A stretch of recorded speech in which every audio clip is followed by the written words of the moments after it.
Hello students, welcome to our channel V and science. आज हम इस वीडियो में देखेंगे द नेकलेस स्टोरी और साथ ही हम इसमें कवर करेंगे स्टोरी के बीच में जो क्वेश्चन आंसर्स है उनको। ओके, आइए शुरू करते हैं। इस स्टोरी के दो पार्ट है, पार्ट 1 और पार्ट 2। तो हम सबसे पहले पार्ट 1 की स्टोरी को देखते हैं, ठीक है। तो मैथिली एक सुंदर और आकर्षक लड़की थी जो जैसे किस्मत की कोई गलती हो, कलरकों के परिवार में उसका जन्म हुआ था। उसके पास कोई साधन नहीं था जिससे कि वो किसी बड़े परिवार में जानी जा सके या फिर समझी जा सके या फिर उसे कोई बड़े परिवारों में कोई प्यार कर सके या फिर कोई बड़ा व्यक्ति जो अमीर हो जिससे वो शादी कर सके। तो इसलिए उसने क्या किया, शिक्षा मंत्रालय के एक छोटे अधिकारी से शादी करने के लिए स्वीकार कर लिया। वो साधारण कपड़े पहनती थी क्योंकि उसने कभी भी बेहतर कपड़े खरीदने का साधन नहीं पाया। उसके पास उतने पैसे नहीं थे कि वो अच्छे कपड़े खरीद सके। वो लगातार दुख सहती रही और उसे ऐसा महसूस होता था कि उसका जो है वो जो बड़े चीजें हैं, जो महंगी चीजें हैं, उन पे उसका कोई हक नहीं है। वो अपने जीवन के रहन सहन और जो उसका जो घर था, वो चूंकि गरीब थी तो उसका घर बहुत ही साधारण तरीके से था। उसके अंदर जो सामान थे वो बहुत ही साधारण थे, जिससे कि उसे काफी दुख होता था कि उसके घर जो है वो बहुत अच्छे से सजे हुए नहीं है। ये सारी बातें जो उसकी जो क्लासमेट थे, जो उसकी कक्षा के जो दूसरी महिलाएं थे, उन्हें ये बात से कोई फर्क नहीं पड़ता था, लेकिन उसे जो है वो बहुत ज्यादा फर्क पड़ता था और इसकी वजह से उसके मन में जो नाराजगी पैदा होती थी। वह एक भव्य और महल के जैसे महल में रहने का जो है वो सपना देखती थी, जिसमें विशाल कमरे हो और आमंत्रित छोटे कमरे हो, जो करीबी दोस्तों के साथ दोपहर में बातचीत करने के लिए वहां पे वो जा सके, वहां पे वो बैठ सके। फिर भी उसके पास कोई महंगे कपड़े, कोई गहने, कुछ भी नहीं था। और यही वह चीज थी जिससे उसे प्यार था। उसे बहुत सारे महंगे कपड़े, गहने, इन सारी चीजों से बहुत ही ज्यादा प्यार था। वो इतना चाहते थे कि लोग उसे आकर्षक समझे, उस पर जो है लोग उस पे ध्यान दे और जो है लोग हमेशा उसको ढूंढे कि वो कहाँ है, किधर है, लोग उसकी तरफ अट्रैक्ट हो। उसकी एक समुद्री मित्र थी जो एक पूर्व सहपाठी थी, जो उसके साथ में पढ़ाई करती थी और वह उससे मिलने से बचती थी क्योंकि बाद में वह बहुत पछताती थी, निराश और दुख होती थी और साथ ही वो रोने लगती थी। एक शाम उसका पति घर आया। उसके हाथ में एक बड़ा लिफाफा था और उसने विजय का भाव रखा। देखो, उसने कहा, ये तुम्हारे लिए कुछ है। उसने कागज फाड़ा और एक कार्ड निकाला जिस पर लिखा था, शिक्षा मंत्री और मैं गॉर्जस रामपोनो और मैं लोइसेल की उपस्थिति की खुशी का निवेदन करते हैं मंत्रालय में सोमवार 18 जनवरी की शाम। अपने पति की उम्मीदों के विपरीत वह खुश होने के बजाय उसने आमंत्रण को नफरत से मेज पर फेंक दिया और बुदबुदाई, तुम चाहते हो कि मैं इसका क्या करूं? अगर मैं जाऊं तो मैं क्या पहनूं? उसने इस पर विचार नहीं किया था। वह हकलाया, क्यों? तुम्हारे लिए उस कपड़े की जरूरत है जो तुम थिएटर में पहनती हो। मुझे लगता है कि यह बहुत अच्छा है। वह चुप हो गया, स्टन्ड और डिस्ट्रेस हो गया। अपनी पत्नी को रोते हुए देखे उसने कहा, क्या हुआ? चलो मैथिली, मैं उपयुक्त कपड़े की कीमत कितनी होगी? उसने कुछ पल सोचा, लागत की गणना की और यह भी सोचा कि वह कितनी राशि मांग सकती है, कितना पैसा जो है उससे मांग सकती है ताकि वह मना नहीं कर सके, वो उससे उतने पैसे दे दे। अंततः वो हिचकिचाते हुए उससे कही कि मुझे ठीक से नहीं पता, लेकिन मुझे लगता है कि मैं 400 फैक्स में काम चला सकती हूँ। वो थोड़ा पीला पड़ गया। उसका जो पति था वो थोड़ा सा नर्वस हो गया क्योंकि उसने उस सटीक राशि को शिकार के लिए एक बंदूक खरीदने के लिए बचाया था। वह गर्मियों में अपने कुछ दोस्तों के साथ नॉनटेरे के पास जाना चाहता था। फिर भी उसने कहा, ठीक है, मैं तुम्हें 400 फैक्स दे सकता हूँ, लेकिन कोशिश करना और एक वास्तव में सुंदर ड्रेस लेना। पार्टी का दिन निकट आ रहा था और मैडम लोइसेल उदास, बेचैन और चिंतित लग रही थी, जबकि उसका ड्रेस तैयार था। एक शाम उसके पति ने कहा, क्या हुआ? तुम पिछले 3 दिनों से अजीब बर्ताव कर रही हो। उसने उत्तर दिया, मुझे यह दुख है कि मेरे पास कोई गहने नहीं है, नहीं एक भी पत्थर पहनने के लिए है। मैं पार्टी में नहीं जाना चाहती। तुम फूल पहन सकती हो। उसने कहा, यह इस समय के मौसम के लिए बहुत ही ज्यादा फैशनेबल है। वह यकीन नहीं कर रही थी। अगले दिन वो अपने दोस्त के घर गई और अपनी चिंता बताई। मैडम फॉरेस्टर ने अपने दर्पण वाले अलमारी की ओर बढ़ते हुए एक बड़ा डिब्बा निकाला, उसे वापस लाया और मैडम लोइसल से कहा, चुनो मेरी प्यारी। पहले मैथिली ने कुछ कंगन देखे, फिर एक मोती की हार। उसने दर्पण में गहने पहने और बार बार पूछती रही, क्या तुम्हारे पास और भी कुछ है? क्यों? हाँ, लेकिन मुझे नहीं पता कि तुम्हें क्या पसंद है। अचानक उसने एक काले शॉर्टन के डब्बे में एक शानदार हीरे की हार देखी और उसका दिल अनियंत्रित इच्छा से धड़कने लगा। उसके हाथ हिलने लगे जब उसने उसे देखा। जब उसने उठा के उसको अपने हाथ में लेके देखा तो वो उसके हाथ जो हैं वो कांपने लगे। उसने इसे अपनी गर्दन के चारों ओर बांधा और खुद को बहुत ही खुशी से देखने लगी आईने में, और वो बहुत ही खुशी में खो गई। फिर उसने चिंतित होकर संकोच करते हुए पूछा, क्या तुम मुझे इसे उधार दोगी? तो उसने कहा, क्यों नहीं, बिल्कुल। उसने अपने दोस्त के गले में बाहें डाल दी, खुशी से चिल्लाई और फिर अपने खजाने के साथ भाग गई। मतलब उसने जो है अपना गहना लेकर के वो चली गई। पार्टी का दिन आ गया। मैडम लोई सफल रही। वो बाकी सभी महिलाओं से ज्यादा प्रीटी गॉर्जियस लग रही थी और वो बहुत ही ज्यादा मुस्कुरा रही थी। वो खुशी से भरी हुई थी। वो बहुत ही ज्यादा खुशी में डांस कर रही थी और जो है वो अपनी सुंदरता पे बहुत ही ज्यादा खुश थी, जिससे कि वो सब कुछ भूल गई थी और वो बहुत ही ज्यादा खुशी में नाच रही थी। मैथिली और उसका पति सुबह 4 बजे के आसपास पार्टी से निकल गए और वे बाहर आ गए। फिर उन्हें कोई टैक्सी नहीं मिली तो वो धीरे धीरे सड़क पे जो है वो चलते रहे जब तक कि कोई टैक्सी उन्हें नहीं मिली। उन्हें रूदे मैत्री में अपने दरवाजे पर छोड़ दिया गया और दुखदायी था यह सब उसके लिए जो खत्म हो गया। दर्पण के सामने उसने अपनी सारी महिमा में खुद को देखने के लिए अंतिम बार देखा, लेकिन अचानक से उसने एक चीख मारी। उसकी गर्दन में अब हार नहीं था। तो जब वो चिल्लाई तो उसके पति ने पूछा, क्या हुआ? उसने उसकी ओर मुड़ते हुए घबराते हुए कहा कि मेरे पास मैडम फॉरेस्टर का हार नहीं है। वह खड़ा हो गया चिंतित होकर, क्या, कैसे? ये असंभव है। ओके, तो ये था हमारा स्टोरी पार्ट 1। अब हम देखते हैं पार्ट 2 की स्टोरी को। वे उसके कपड़ों की तहों, उसकी चादरों की तह और उसके जेबों में हर जगह वो ढूंढ रहा था, लेकिन वो जो है वो हाथ जो है उसको नहीं मिला। क्या तुम सुनिश्चित हो कि तुम इसे हॉल से निकलते समय पहने हुए थी? उसके पति ने उससे पूछा। हाँ, मैंने इसे मंत्रालय के हॉल में छुआ था, लेकिन अगर तुमने इसे सड़क पर खो दिया होता तो हमें उसके गिरने की आवाज सुनाई देती। ये टैक्सी में या फिर टैक्सी में जो है वो होना चाहिए था। हाँ, शायद ऐसा ही है। क्या तुमने उसका नंबर लिया था? उस टैक्सी वाले का नंबर लिया था? उसकी पत्नी ने उससे पूछा। तो उसके पति ने कहा, नहीं। वे एक दूसरे को खड़े होकर देखते रहे, एक दूसरे को ताकते रहे। अंततः लोइसल ने फिर से अपने कपड़े जो पहने हुए थे उसने उसे वापस जाकर चेक किया और हमने जिसे पूरे रास्ते में चला था वो फिर वहां पे जाकर के देखने लगे। और फिर उन्होंने पूरे रास्ते को जो है बॉलड्रेस जो बैठी रही और वो पूरे टाइम ये सोचती रही कि उसने वो जो हार है वो कहाँ पे गिराया था या उसने कब वो अपने हार को उसने नहीं देखा था। उसके पति सुबह करीब 7 बजे वापस आया, लेकिन उसे जो है वो हार कहीं नहीं मिला।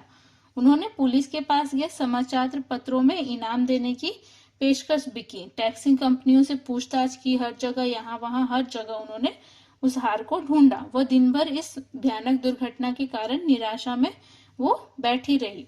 लोइसल शाम को लौटे एक भूखे पीले व्यक्ति के रूप में। उन्होंने कुछ नहीं पाया।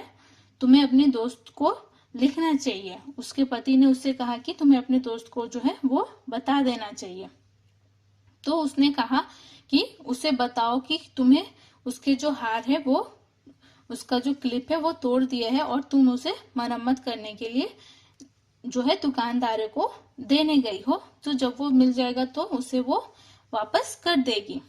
तो उसकी पत्नी ने जो उसके पति ने कहा, उसकी पत्नी ने ठीक वैसे ही अपने दोस्त को वो सारी बात को बता दी। एक हफ्ते के अंत में उन्होंने सारी उम्मीद उन्होंने खो दी कि वो हार मिलेगा और लोइसल जो अचानक बुढ़ा लग रहा था, उसने कहा कि हमें गहने की जगह का विचार करना चाहिए कि हमने जो गहने हैं वो कहाँ पे हो सकता है कि वो गए होंगे। और इसलिए वो एक ज्वेलर से दूसरे ज्वेलर तक गए उसी हार की तलाश में कि शायद किसी को मिला हो, तो शायद वो उन्होंने किसी ज्वेलर वाले को बेचा हो। लेकिन वो जो सारी जो बातें हैं वो उन्होंने जितने भी लोगों से पूछा, सब किसी ने भी ये नहीं कहा कि उनके पास है, और वो काफी ज्यादा दुखी हो गया। और इसी दुख में वो धीरे धीरे जो है वो बीमार पड़ गया। पैलेस रॉयल की एक दुकान में उन्होंने एक हीरे की स्ट्रिंग पाई जो ठीक वही लग रहा था जिसकी उन्हें तलाश थी। उसकी कीमत 40,000 फैक्स थी। उन्हें यह 36,000 में मिल सकता था। वे ज्वेलर से 3 दिन तक विनती करते रहे कि वो हार न बेचे। उन्होंने यह व्यवस्था की कि यदि फरवरी के अंत में जो है अंत से पहले उनका दूसरा हार मिल जाता है तो वो इसे 36,000 फैक्स में वापस ले लेगा। लोइसल के पास 18,000 फैक्स थे जो उसके पिता ने उसके लिए छोड़ा था। उसे बाकी का कर्ज भी लेना था। उसने कर्ज ले लिया। उसने उसको नोट दिए और नुकसानदायक समझौता जो है वो किया, और उन्होंने उस पैसे जो उधार लिया था उससे उन्होंने उस हार को खरीदा, और वो नए हार को लेने चला गया और ज्वेलर के काउंटर पर उसने 36,000 फैक्स जो है वो जमा करके उसे ले लिया। जब मैडम लोइसल ने हार वापस लिया तो मैडम फॉस्टर ने ठंडी आवाज में कहा, तुम्हें इसे पहले लौटाना चाहिए था, मुझे इसकी आवश्यकता हो सकती थी। उसके बाद से मैडम लोइसल ने बेहद गरीबों का जो भयानक जीवन जीना शुरू किया, क्योंकि उन्होंने बहुत सारे कर्ज लिए थे, लेकिन उसने अपने हिस्से की वीरता को निभाया। भयानक कर्ज चुकाना था, उसे यह चुकाना ही पड़ा। उन्होंने अपनी नौकरानी को निकाल दिया। उन्होंने अपना जो आवास है वो बदल दिया, अपना घर जो है वो बदल दिया। उन्होंने छत के नीचे एक गैरेट जो है वो बनाया। उन्होंने उसको किराए पर ले लिया, उसमें वो रहने लगे। उसे घरेलू कामकाज की कठिनाई, रसोई के घिनौने कामों का सामना करना पड़ा। उसने बर्तन धोए, गंदे कपड़े धोए, हर सुबह कचरा नीचे सड़क पर फेंका, और पानी ऊपर लाने के लिए हर मंजिल तक रुक रुक कर सांस लेकर वो धीरे धीरे चढ़ने लगी, और साथ ही वो काफी ही ज्यादा साधारण कपड़े जो हैं वो पहनने लगी। उसे बाजार में मोल भाव भी करना पड़ा, बहस करनी पड़ी, और हर एक चीजों के लिए उसे जो है वो अपमान भी सहना पड़ा। हर महीने उसे कुछ कर्ज चुकाने थे, और जो दूसरों का जो उसने कर्ज लिया था वो सब भी उसे चुकाना था, और समय पे उसे सारा कर्ज जो है वो चुकाना था। उसका पति हर शाम अतिरिक्त काम करता, ज्यादा काम करता था, एक व्यापारी के लिए हिसाब करता था, और अक्सर रात के देर तक वह प्रति पुष्टि 500 की दर से एक पांडुलिपि की नकल करता था। यह जीवन 10 साल तक चला। 10 साल के अंत में उन्होंने सब कुछ चुका दिया, यहाँ तक कि जो उनका जो इंटरेस्ट था, जो ब्याज था, वो भी उन्होंने चुका दिया। अब मैडम लोइसल बुढ़ी दिखने लगी थी। अक्सर वो अतीत के बारे में सोचती थी, अगर उसने वो हार नहीं खोया होता तो शायद उसके साथ ये सब नहीं हो रहा होता। कितनी अजीब बात है, जीवन कितना बदल जाता है। कितने कम चीजों की आवश्यकता होती है किसी को बर्बाद या बेचने के लिए। एक रविवार जब वह चांपस एलिसीज में चल रही थी, अचानक उसने मैडम फॉरेस्टर को देखा, जो अभी भी जवान, सुंदर और आकर्षक थी। मैडम लोइसल भावुक हो गई। क्या उसने उससे बात करनी चाहिए? हाँ, बिल्कुल। अब जब उसने कर चुका दिया है, वो सब कुछ बताना चाहती थी। वह उसके पास गई। Good morning gene. दूसरे ने इस सामान्य महिला द्वारा अपनी परिचित तरीके से संबोधित होने पर आश्चर्यचकित होकर उसने उसे पहचाना नहीं। उसने हकलाते हुए कहा, लेकिन मैडम मैं नहीं जानती, शायद आपको कोई गलती हुई है। नहीं, मैं तो मैथलिन लोइसल हूँ। उसकी दोस्त एक चीख मारी। ओ, मैं गरीब मैथलिन, तुम कितनी बदल गई हो। हाँ, मैंने तुमसे आखिरी बार मिलने के बाद बहुत कठिनाइयों का सहन किया है और बहुत ही ज्यादा दुखी रहने लगी थी, जिसकी वजह से मेरा ये हाल हो गया है। मेरी वजह से ये कैसे हो सकता है? क्या तुमने उस हीरे की हार को याद किया जो तुमने मुझे मंत्रालय की पार्टी में उधार दिया था? हाँ, फिर मैंने उसे खो दिया। तुम्हारा क्या मतलब है? तुमने तो उसे मुझे वापस कर दिया था।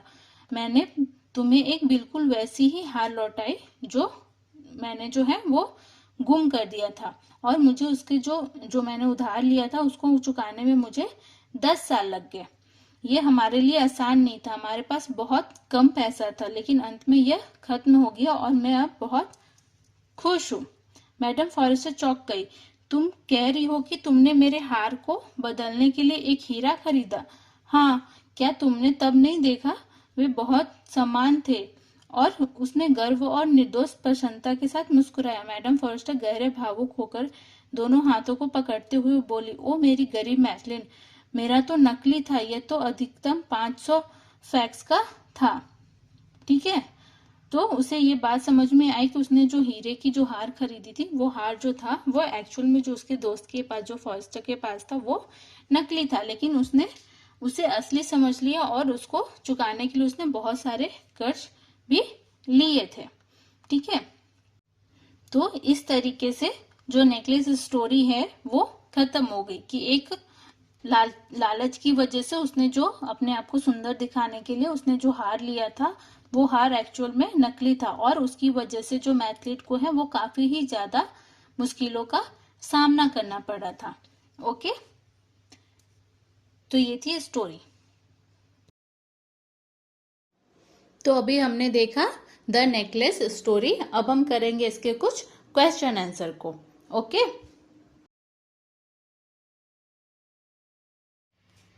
तो क्वेश्चन नंबर 1 है, why was Mathilde married to a minor officer? Mathilde ने जो एक मामूली अधिकारी से विवाह क्यों किया था?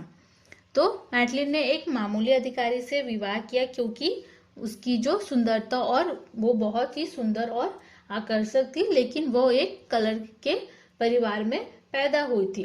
उसके पास कोई भी जो है वो हाई फाई फैसिलिटीज नहीं थी, वो बहुत ही अमीर नहीं थी जिससे कि वो किसी अमीर व्यक्ति से कांटेक्ट कर सके या उसके साथ शादी कर सके, और यही वजह था जिससे कि वो उसको जो है वो एक मामूली अधिकारी से शादी करनी पड़ी। ठीक है, तो मैंने इसका आंसर यहाँ पे लिखा है। अब हम क्वेश्चन नंबर 2 देखते हैं। Is any one entitled to all luxuries of life due to reasons of birth और अदर इनेक्ट क्वालिटीज? कोई जन्म या अन्य जन्मजात गुणों के कारण जीवन की सभी जो अधिकार है उसका वो अधिकार है या नहीं, उसका जो विलासिता का अधिकार है वो है या नहीं? तो इसका जो आंसर है वो है कि कोई भी व्यक्ति केवल अपने जन्म या जन्मजात गुणों के कारण जीवन की सभी जो अच्छी फैसिलिटी है उसका स्वाभाविक अधिकार जो है वो उसे नहीं है, क्योंकि कुछ विशेष अधिकार जो है वो बड़े लोगों के पास, जो धनी व्यक्ति जिनके पास ज्यादा धन है उनके पास होते हैं, लेकिन सच्ची पात्रा कड़ी मेहनत और योग्यता के साथ जो व्यक्तिगत जो पसंद है, जो उसको उस हिसाब से आधारित जो है वो होनी चाहिए। जीवन की जो विलासिता है उसके लिए अक्सर जो जीवन की जो खुशी है उसके लिए हमें हमेशा प्रयास, त्याग और जो है अपने आप को उस तरीके से फ्लेक्सिबल होने की आवश्यकता होती है, और जिससे कि जो है वो अपने जीवन के जो एक्सपेक्टेशन है उसको कंप्लीट कर सके। उसके लिए उनको निराश नहीं होना चाहिए बल्कि मेहनत करनी चाहिए, उनको उसके लिए अपना जो रास्ता है वो खुद बनाना चाहिए, खुद को सफल करने के लिए कड़ी मेहनत करनी चाहिए। ठीक है, क्वेश्चन नंबर 3 है, why did Mathilde weep with misery after visiting her schoolmate? ठीक है, तो मैथिलेट जो है अपने सहपाठी से मिलने के बाद दुखी से क्यों रोई? उसके रोने का क्या कारण था? तो मैथिलेट जो है वो अपने सहपाठी से मिलने के बाद दुखी से रोई क्योंकि वो अपर्याप्त और ईर्ष्या की भावना का जो है वो अनुभव करती थी, और वो अपने दोस्तों के संपत्ति और उनके जो रहन सहन का जो तरीका था, उनको जो सुख सुविधाएं जो मिलती थी वो उसके पास नहीं थी, वो मैथिलेट के पास नहीं थी, जिसकी वजह से वो काफी ज्यादा अंदर से दुखी थी। वो हमेशा ही से ही चाहती थी कि उसके जीवन में अच्छी चीजें हों, वो बहुत ही अमीर हो, उनके उसके आसपास की जो चीजें हों वो बहुत महंगी हों, जिसकी वजह से उसके अंदर जो है वो बहुत ही ज्यादा दुख रहता था, वो बहुत ही ज्यादा खुद से नाराज रहती थी, और उसके जो सपने जो थे महलों में रहने के, अच्छे अच्छे महंगे कपड़े पहनने के, वो सारे फुलफिल नहीं हो रहे थे, जिसकी वजह से वो काफी ज्यादा दुखी थी। क्वेश्चन नंबर 4 है, what did the envelope hold, envelope में क्या था। तो हमने स्टोरी में देखा था कि इन्वेलप में जो उसका जो पति है वो एक इन्वेलप लेके आया था जहां जो जिसमें कि उसे लाइसेंस के शिक्षा मंत्री के यहाँ से निमंत्रण आया था, उनके यहाँ के कार्यक्रम में जाने के लिए जो उसकी कंपनी से वो निमंत्रण आया था, जिससे कि जो मैथलेट है उससे कोई खुशी नहीं हुई, वो डिसअपॉइंट हो गई थी क्योंकि उसके पास पहनने के लिए सुटेबल कपड़े नहीं थे। ठीक है।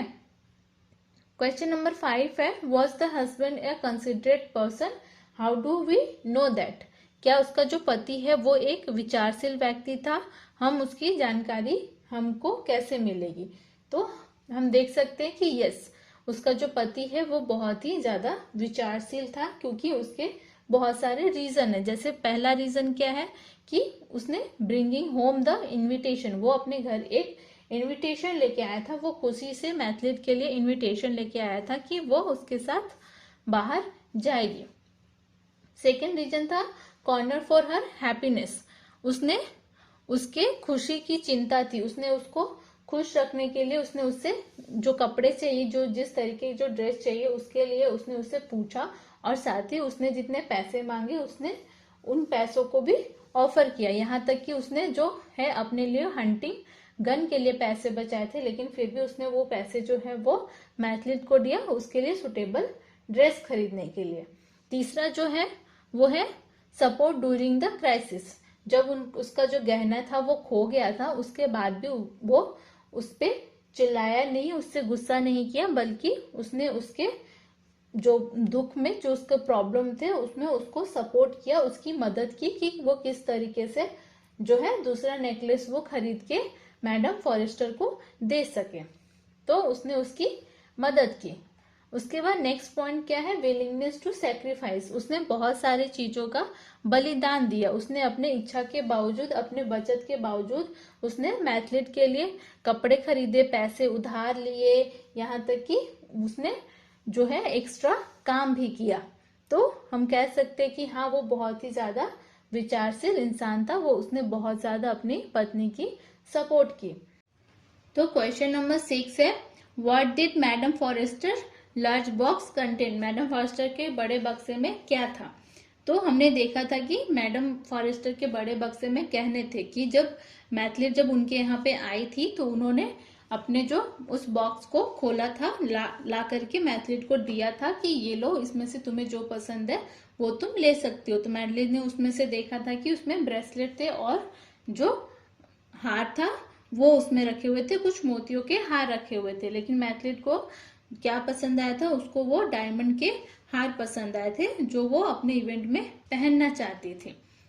ठीक है। क्वेश्चन नंबर 7 है, which sentence tell us that Mathilde greatly desired the necklace, कौन सा वाक्य है जिससे हमें ये समझ में आता है कि मैथलेट को हार की बहुत ज्यादा इच्छा थी, वो हार को लेना चाहती थी।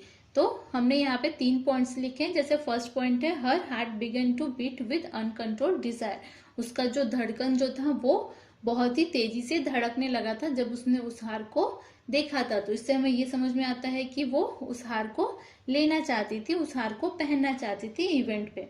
उसी तरीके से सेकेंड पॉइंट है, her hand tremble as she took it, जब उसने वो जो हार है उसने जब वो अपने हाथों में लिए तो उसके हाथ जो है वो कांप रहे थे। उसी तरीके से जो तीसरा पॉइंट है कि उसने जब उस हार को अपने नेक में पहना तो उसे बहुत ही ज्यादा खुशी हो रही थी, वो बहुत ही ज्यादा खुश हो गई थी, जिससे कि ये समझ में आता है कि वो उस हार को इवेंट में पहनना चाहती है, वो उस हार को अपने पास अपने साथ लेके जाना चाहती है। ठीक है। तो क्वेश्चन नंबर 8 है, try to express the thoughts that must have passed through Mathilde's mind on seeing the necklace in Mathilde own words, Mathilde ने जिस तरीके से जो बात कही थी, उन्होंने जो मैडम फॉरेस्टर के साथ जिस तरीके से बात की थी हार को लेकर के, उसके बारे में बताइए।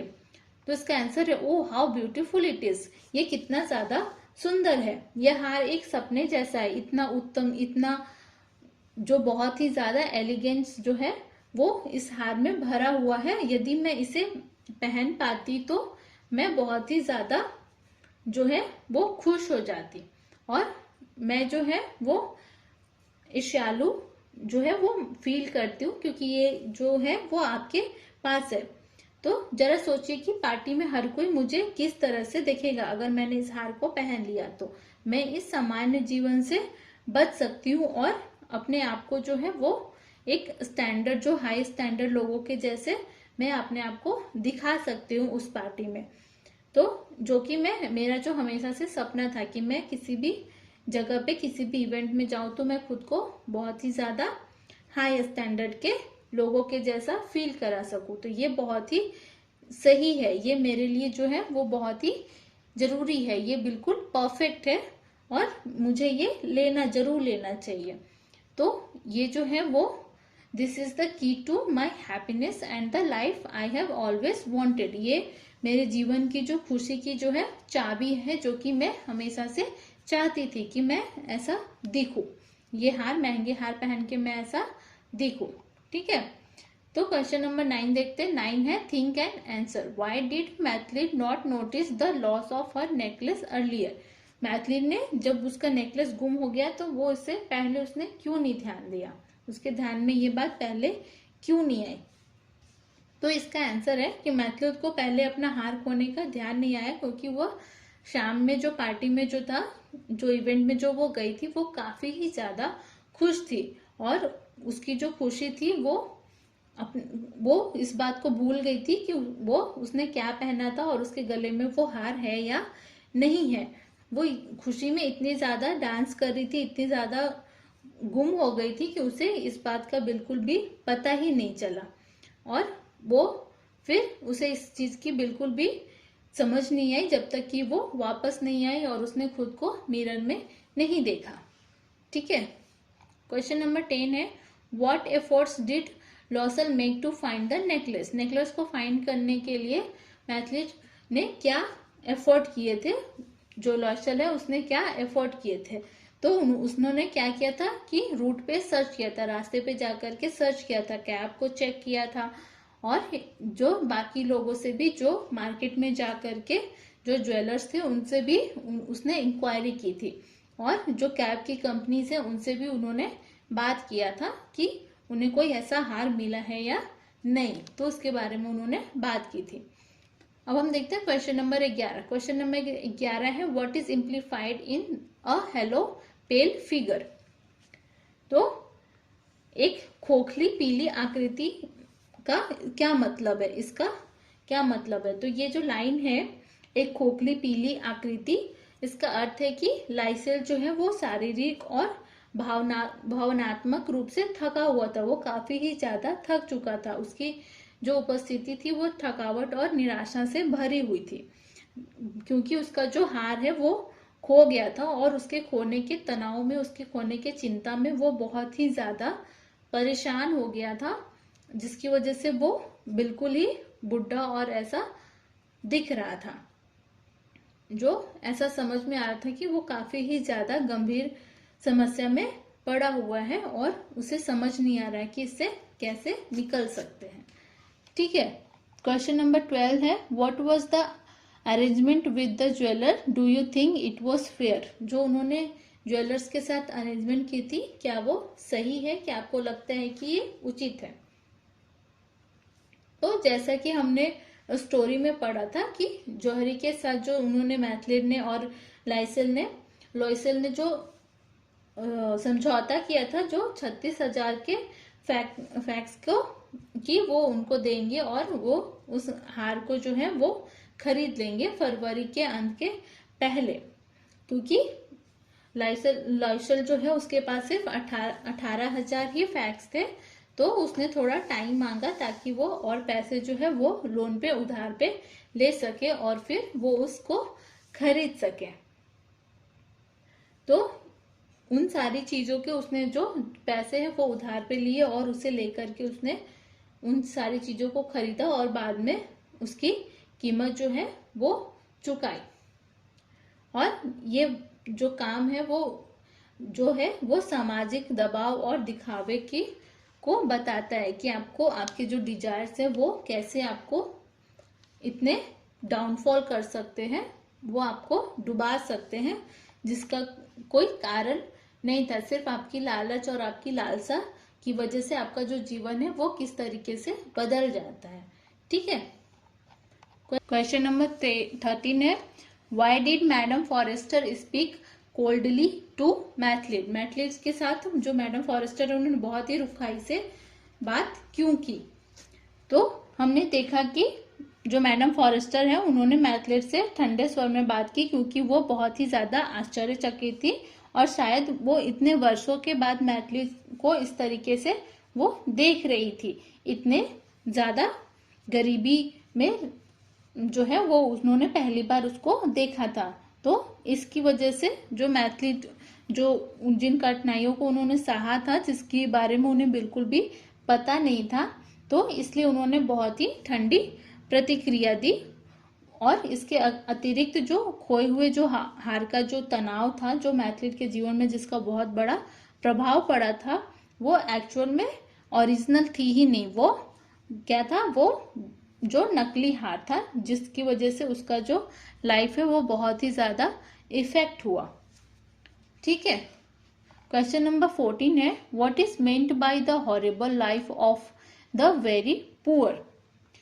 अति गरीबों का जो भयानक जीवन है उससे क्या तात्पर्य है, उससे आप क्या समझते हैं। तो जो बहुत गरीबों का जो भयानक जीवन है वो बहुत ही कठिनाइयों के साथ जो है लोग उसका सामना करते हैं। और जिस तरीके से मैथिली और उसके पति ने हार खोने के बाद जो उन्होंने सामना किया था, बहुत ही ज्यादा तनाव बढ़ता है, छोटे मोटे काम भी उन्हें करने पड़ते हैं, साथ ही बहुत ही ज्यादा कठोर परिस्थितियों में रहना पड़ता है जिससे उनका जो पूरा जीवन शैली है, जो उनका लाइफस्टाइल है वो बिल्कुल ही बदल जाता है। मैथिली को भी जो उसके घर का काम था, जो उसके बाहर के जो सारे काम थे, कचरे थे, उन्होंने अपना घर भी जो है वो चेंज कर दिया था, एक छोटे से घर में आके रहने लगे थे जिससे कि उसका पूरा जो जीवन है वो बिल्कुल ही बदल गया था। और वो जिस तरीके का जीवन जो वो सोचती थी कि वो बहुत ही अच्छे घर में रहेगी, महलों के जैसे उसका घर होगा, उसके पास अच्छे महंगे कपड़े होंगे, वो सारे जो सपने हैं वो जो है एक हार की वजह से वो उसके सारे सपने जो है वो टूट गए और उसका जो जीवन है वो बहुत ही ज्यादा गरीबी में बीता और उसे अपने जीवन में बहुत ही ज्यादा जो है मेहनत करनी पड़ी, बहुत ही ज्यादा स्ट्रगल करना पड़ा। ठीक है। क्वेश्चन नंबर 15 है, what contrast is implied by the use of the word still in still young, still beautiful, still charming. अभी भी युवा, अभी भी सुंदर और अभी भी जो आकर्षक है, इन शब्दों का उपयोग जो है उसका क्या विरोध भाषा में जो उसका क्या मतलब है।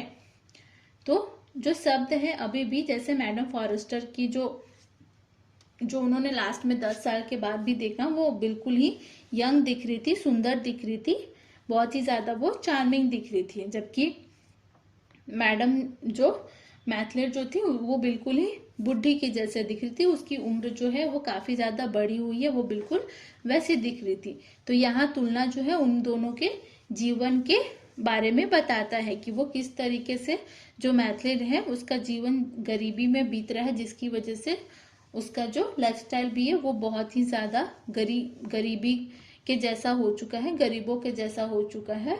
और उसका जो शरीर है, उसकी जो सुंदरता थी, उसका जो एज जो उसका इस वक्त हो रहा था वो अपने एज से भी ज्यादा बड़ी दिख रही थी। जबकि मैडम फॉरेस्टर जो है वो अभी भी बिल्कुल सुंदर और आकर्षक दिख रही थी, यानी कि चार्मिंग और ब्यूटीफुल वो दिख रही थी, वो बिल्कुल यंग दिख रही थी।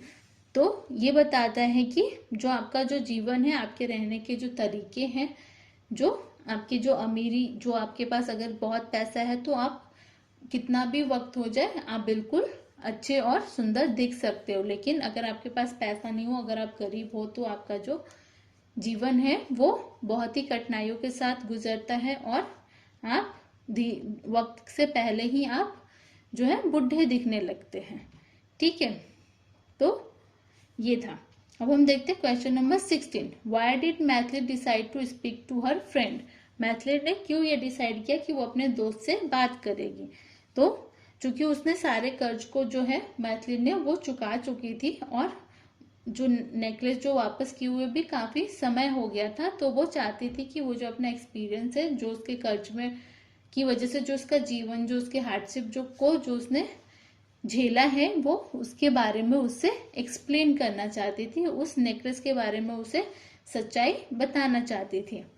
साथ ही मैथिली फिर से उससे जुड़ने की कोशिश कर रही थी कि हार के खोने के बाद उसने काफी समय तक उनसे बिल्कुल भी बातें नहीं कर पाई थी, इसलिए उससे ऐसा लग रहा था कि उससे फिर से बात करनी चाहिए।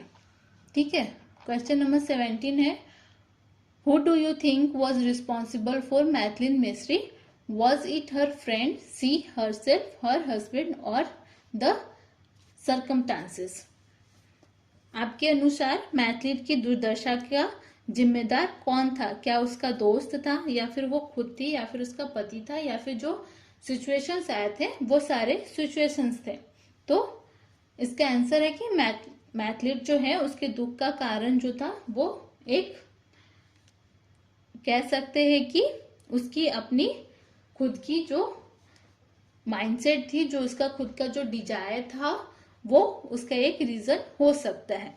जैसे कि अगर हम माने कि मैथिली हरसेल्फ अगर वो खुद ही थी, तो उसका क्या है कि उसकी जो भावना है, उसका जो जीवन शैली की जो लालसा थी, जो उसकी डिजायर थी, वो उसको बहुत ही ज्यादा असंतुष्ट रहती थी, जिससे कि उसका जो है वो अपने जीवन से वो बिल्कुल भी खुश नहीं थी, और उसका ये विश्वास था कि वो अपनी परिस्थितियों से, जो परिस्थिति है जिसमें उसको जितना मिलता है वो उससे ज्यादा डिजर्व करती है, इसलिए वो हमेशा जो है वो हमेशा ज्यादा की चाह में उसने अपने आप को इस तरीके से डाउनफॉल कर लिया।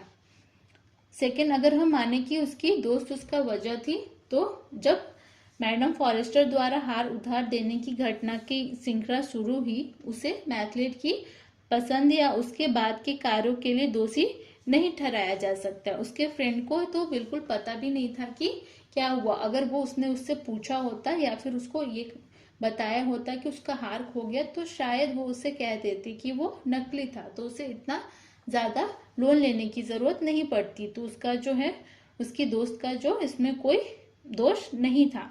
तीसरा है उसका पति। तो उसका पति जो था वो उसने उसकी मदद की थी। उसने अपने जो सेविंग्स है उसको छोड़ के भी उसको खुश रखने के लिए, मैथिली को खुश करने के लिए उसने बहुत मेहनत की। अपने पैसे उसको उसके कपड़े खरीदने के लिए, उसकी इच्छा को पूरी करने के लिए उसने दी। यहाँ तक कि उसने उसके बुरे वक्त में भी उसकी मदद की, और उसके लिए उसने एक्स्ट्रा काम भी किया, एक्स्ट्रा जो है मेहनत किया, जिससे कि वो उसको उस परिस्थिति से बाहर निकाल सके। नंबर 4 है कि सर्कमस्टांसेस, जो परिस्थितियां थी, तो उनकी जो परिस्थिति थी वो उसके हार के नुकसान से जुड़ी हुई थी, क्योंकि जो मैथिली थी उसने वो हार अपने दोस्त से लिया था और उसे उससे वापस करना था। उसे लगा था कि शायद वो हार जो है वो बहुत ही महंगे हैं, वो डायमंड के हार हैं, लेकिन ऐसा नहीं था। तो हम ऐसा कह सकते हैं कि जो रीजन जो है वो मैथिली के जो दुख का जो रीजन है वो उसकी इच्छा और उसकी धारणा है, उसका जो डिजायर है, उसका जो माइंडसेट है, वही उसकी असली वजह थी उसको इस कंडीशन में लाने की, उसको इतने गरीब बनाने की। ठीक है, तो ये थे क्वेश्चन आंसर। ओके, तो स्टूडेंट्स आज हमने इस वीडियो में देखा द नेकलेस स्टोरी, और साथ ही हमने कवर किए कुछ क्वेश्चन आंसर को। अब हम अपने नेक्स्ट वीडियो में देखेंगे द नेकलेस क्या वार्मिंग अप क्वेश्चन आंसर, और साथ ही कंप्लीट करेंगे इंग्लिश वर्कशॉप को। ओके, तो स्टूडेंट्स अगर आप हमारे चैनल पे नए हैं तो हमारे चैनल को सब्सक्राइब जरूर करें। अगर आपको मेरी ये वीडियो अच्छे से समझ में आ गई है तो इसे लाइक करें और अपने दोस्तों के साथ शेयर करें। कमेंट करके आप अपने व्यूज जरूर बताएं, साथ ही आप अपने सवाल भी पूछ सकते हैं। अब हम मिलेंगे नेक्स्ट वीडियो में, तब तक के लिए टेक केयर, बाय।